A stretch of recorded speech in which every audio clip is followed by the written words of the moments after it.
विवादित बयान उन्होंने साधु संतों को लेकर दिया है और इस बार उन्होंने कुछ ऐसा हमला साधु संतों पर बोला कि उन्हें जल्लाद तक कह डाला। ये बड़ी खबर हम आपको बता रहे हैं। महाशैतान जल्लाद होते हैं संत, ये कहना है स्वामी प्रसाद मौर्य का। पाखंडी है धीरेन्द्र शास्त्री, ये भी स्वामी प्रसाद मौर्य ने कहा है, यानी कि बागेश्वर धाम वाले बाबा आचार्य धीरेन्द्र कृष्ण शास्त्री के लिए उन्होंने कहा है कि पाखंडी हैं आचार्य। तो आपको ये बड़ी खबर हम आपको बता रहे हैं। स्वामी प्रसाद मौर्य के बयान लगातार बिगड़ते जा रहे हैं। रामचरितमानस पर विवादित बयान पहले उन्होंने दिया और उसके बाद हिंदू धर्म पर भी हमला उनका लगातार जारी है और इस बार उन्होंने महाशैतान और जल्लाद उन्हें कह दिया है। रिपोर्ट देखें।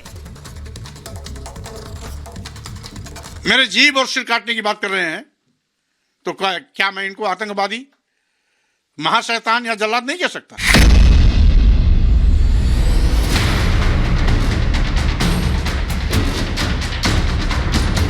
रामचरितमानस पर विवादित बयान देकर विवादों में फंसे समाजवादी पार्टी के नेता स्वामी प्रसाद मौर्य ने अब साधु संतों को लेकर विवादित बयान दिया है। ये सिर्फ 1 एकड़ जमीन पर कृषि करके हर महीने 1 लाख तक कमाते हैं।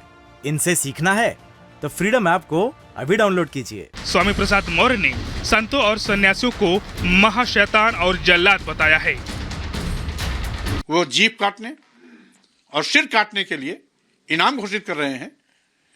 अगर यही काम कोई दूसरे धर्म और मजहब का कोई व्यक्ति कहता तो यही ठेकेदार उसको आतंकवादी कहते। अब अगर ये स्वयं मेरे जीभ और सिर काटने की बात कर रहे हैं तो क्या मैं इनको आतंकवादी, महाशैतान या जल्लाद नहीं कह सकता? मौर्य के इस विवादित बयान पर बीजेपी ने निशाना साधा है और उनकी तरफ से आ रहे इस तरह के बयान के पीछे अखिलेश यादव का सपोर्ट बताया है। मैं स्वामी प्रसाद मौर्य के लिए मैं इतने कहना चाहती हूँ, अखिलेश जी जिम्मेदार हैं। यदि वो मर्यादा पुरुषोत्तम भगवान राम को मानते हैं, रामचरितमानस को मानते हैं, भारत की जनता की भावनाओं को जो हत्या किया गया है, यदि वो सहमत हैं तो वह स्वामी प्रसाद मौर्य को अपनी पार्टी से हटाएं और माफी मांगे। इधर मौर्य के बयान पर साधु संतों ने आपत्ति जताई है। आचार्य सत्येंद्र दास ने मौर्य को पागल करार दिया है तो वहीं स्वामी परमहंस ने भी निशाना साधा है।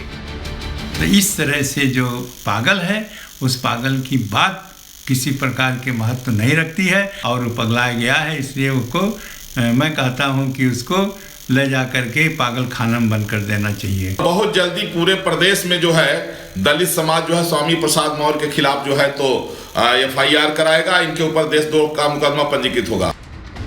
साधु संतों पर दिए इस विवादित बयान के साथ ही मौर्य ने रामचरितमानस पर दिए अपने बयान को फिर से दोहराया है और कहा है कि वो अपने बयान पर कायम है। मैंने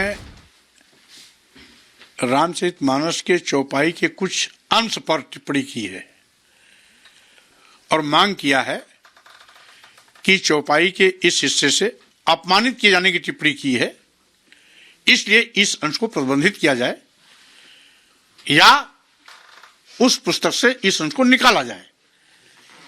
ये मांग करना न्याय की मांग है और अगर हम न्याय की मांग कर रहे हैं तो सोचना सरकार को है।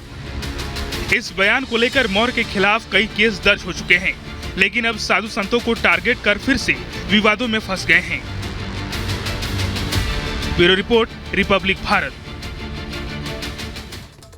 ये सिर्फ 1 एकड़ जमीन पर कृषि करके हर महीने 1 लाख तक कमाते हैं।